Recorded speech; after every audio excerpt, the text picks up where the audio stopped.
আজি আমাৰ চিপাঝাৰ সমষ্টিৰ ভাৰতীয় জনতা পাৰ্টিৰ চাৰিওটা মণ্ডলৰ তৰফৰ পৰা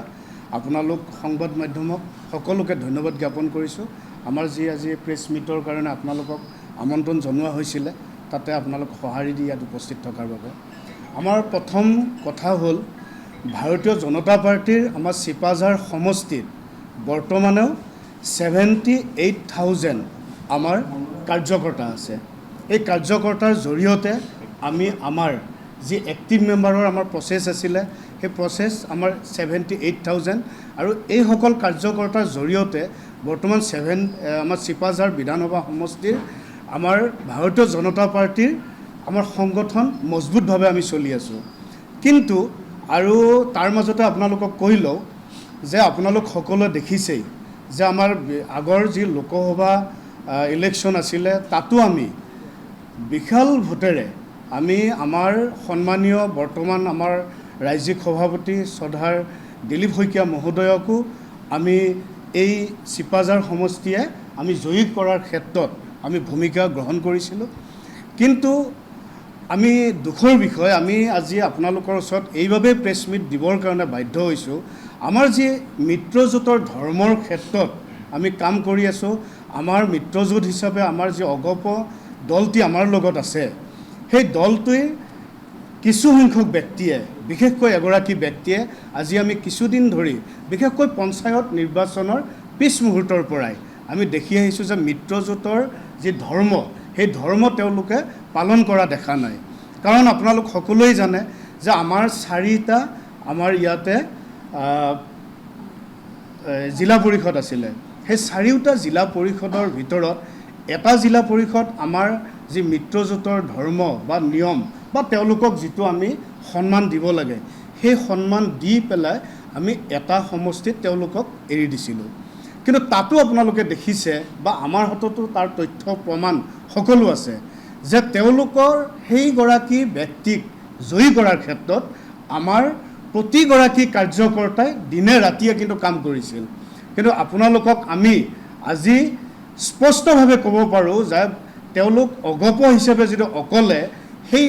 ব্যক্তিগৰাকীক জিকাম বুলি চিন্তা কৰিলে হয়, তেওঁলোকে জিকাব নোৱাৰিলে হয়। এই কথাখিনি স্পষ্ট বা আপোনালোকেও দেখিছে বা আপোনালোক সংবাদ মাধ্যমৰ জৰিয়তেও আপোনালোকে প্ৰচাৰ কৰিছিলে সেই সময়ত যে সেইগৰাকী ব্যক্তিৰ ওচৰত কিন্তু অগপ হিচাপে কাৰ্যকৰ্তা বৰ বিশেষ আমি দেখা নাছিলোঁ। এই কথাটোৱে ক'ব বিচাৰিছোঁ যে আমি চাৰিওটা আমাৰ জিলা পৰিষদ যদি আমাৰ ফালৰ পৰাই দিলোঁ হয়, আমি খুব সুন্দৰকৈ ভাৰতীয় জনতা পাৰ্টিৰ ফালৰ পৰাই আমি চাৰিওটা সমষ্টি ল'ব পাৰিলোঁ হয়। কিন্তু আমি সেই কাম কৰা নাই। যে মিত্ৰজোঁটৰ এটা নিয়ম আছে, সেই নিয়ম অনুসৰি তেওঁলোকো আমাৰ লগত আছে, আমিও তেওঁলোকৰ লগত আছোঁ। কিন্তু আজি কেইদিনমানৰ পৰা দেখি আহিছোঁ যে এগৰাকী বিশেষ ব্যক্তিয়ে, যিগৰাকী ব্যক্তিয়ে আজি কেইবাবছৰ ধৰিও আমাৰ চিপাঝাৰ সমষ্টিৰ লগত জড়িত হৈ আছিলে, কিন্তু আমি দেখা নাপালোঁ তেখেতে যদি চিপাঝাৰ সমষ্টিৰ লগত জড়িত হ'বলৈ বা তেওঁ ৰাইজৰ হৈয়ে যদি চিন্তা কৰিবলগীয়া আছিলে, তেওঁ 21ত ক'ত গৈছিলে। প্ৰথম কথা আমাৰ আপোনালোকৰ জৰিয়তে, সংবাদ মাধ্যমৰ জৰিয়তে তেওঁক প্ৰশ্ন কৰিব বিচাৰিছোঁ। দ্বিতীয়তে আমি ক'ব বিচাৰিছোঁ যে তেওঁলোকে যি চিন্তাধাৰাৰে আজি যে বিভিন্ন জাগাত তেওঁলোকে মিছা কথাৰে, চলাহী কথাৰে ৰাইজক মাতি লৈ যায়, ৰাইজক মাতি লৈ গৈ যে তেওঁলোকে কয় যে আমি অৰুণোদয় দিম, যে আমি কি কৰিম, যে আমি আপোনালোকৰ লগত আমি কিছু কথা পাতিম। তেতিয়া আমাৰ প্ৰতিগৰাকী যিহেতু চিপাঝাৰ বিধানসভা সমষ্টিৰ আপোনালোক আমি আগেই কৈছোঁ যে 78,000 বৰ্তমান আমাৰ এক্টিভ মেম্বাৰ আছে। তাৰ লগত আমাৰ সাধাৰণ যিখিনি আমাৰ সন্মানীয় ভোটাৰ আছে, সেই ভোটাৰসকলক ভাৰতীয় জনতা পাৰ্টিক ভাল পাইহে কিন্তু চিপাঝাৰ সমষ্টিত জড়িত হৈ আছে। গতিকে সকলোৱে ভাবে যে যিহেতু মিত্ৰজোঁট হিচাপে তেওঁলোকে মাতিছে মিটিঙত বা সভাখনত, তাত গৈ তেওঁলোকে কিন্তু গৈ দেখে যে তাত কি কৰিছে, তেওঁলোকে সমিতি গঠন কৰাত লাগি দিয়ে। আমাৰ হাতত প্ৰমাণ আছে যে তেওঁলোকে আহি আপোনালোকক আমি তথ্য প্ৰমাণ সহকাৰেও দিব পাৰোঁ যে আগদিনাখন তেওঁলোকে চিঠিৰে নিমন্ত্ৰণ জনোৱাৰ পিছত পিছদিনা কিন্তু তেওঁলোকে গম পোৱাৰ পিছত আনকি ছ'চিয়েল মিডিয়াৰ জৰিয়তে তেওঁলোকে বহুতে কিন্তু স্পষ্টীকৰণ দিব লগা হৈছে। চিপাঝাৰ বিধানসভা সমষ্টিটো যেতিয়া 2021 চনত আমাৰ আগৰ যিগৰাকী বিধায়ক আছিলে, তেখেতক অকণমান মানে দূৰ কৰি পেলাই ইয়াতে এজিপিক দিয়াৰ কাৰণে এটা যুঁজা চলিছিলে সেই সময়ত কিন্তু আমাৰ সন্মানীয় কাৰ্যকৰ্তাসকল ক্ষুণ্ণ হৈ পৰিছিলে আমি মানি ল'ব পৰা নাছিলোঁ সেই সময়ত কিন্তু তাৰ পৰিৱৰ্তে আমাৰ পিছত আমাৰ বৰ্তমান যিগৰাকী সন্মানীয় বিধায়ক ডক্টৰ পৰমানন্দ ৰাজবংশী মহোদয়ক চিপাঝাৰত আমাৰ ভাৰতীয় জনতা পাৰ্টিৰ হৈ টিকট প্ৰদান কৰি তেখেতক আমি কাৰ্যকৰ্তাসকলে বা আমাৰ চিপাঝাৰ বিধানসভা সমষ্টিৰ ৰাইজে খুব সুন্দৰকৈ জিকাই আনিছে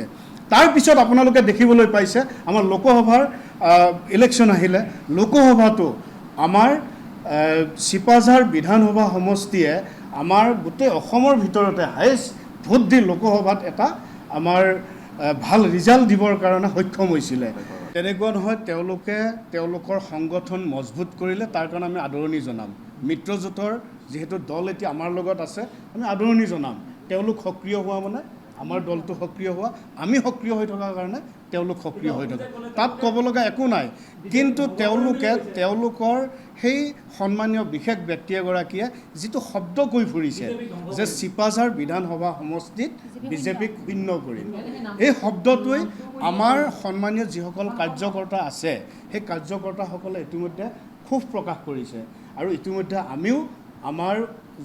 সন্মানীয় ওপৰ মহলৰ কাৰ্যকৰ্তা আছে আমি কিন্তু খবৰ পঠিয়াইছোঁ আমি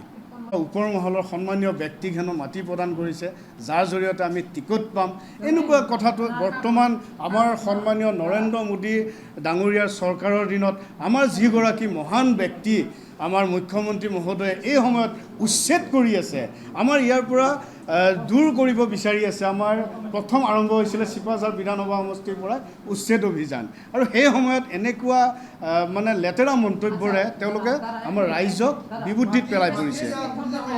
চেনেলে সেই কথাখিনি কিন্তু খুব সুন্দৰকৈ মানে কৰি দিছে যে এইবাৰ অগপক এৰি দিয়া হ'ব এনেকুৱা ধৰণৰ কথা কিছুমান কৈছে তেতিয়া বিবুদ্ধিত পৰে আমাৰ কাৰ্যকৰ্তাসকল যে কাৰ্যকৰ্তাসকলক তেওঁলোকৰ কিছু ব্যক্তিয়ে যে তেনেকুৱা ধৰণৰ ৰাইজৰ আগত প্ৰদান কৰিছে নাম এতিয়ালৈকে আমাক কোৱা নাই যে ওপৰৰ বোলে কাৰোবাক বোলে মাটি প্ৰদান কৰিছে বোলে টিকট বোলে তেওঁ বোলে পোৱা কনফাৰ্ম গতিকে কথাটোনো কি বোলে সেই মাটি দিলেই যদি হেৰি পায়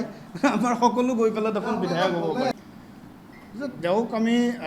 এইটোৱে আহ্বান জনাব বিচাৰিছোঁ যে মিত্ৰজোঁটৰ যি ধৰ্ম সেই ধৰ্মটো তেওঁলোকে পালন কৰক তেওঁলোকে ৰক্ষা কৰক যে মিত্ৰজোঁটৰ মাজেৰে আমাৰ ইয়াতে একেলগে আমাৰ লগত চলি যাওক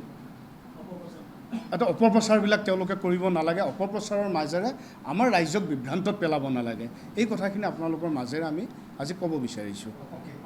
যিকোনো খবৰৰ বাবে যোগাযোগ কৰক 7099017330 লগতে 7099017110 নম্বৰত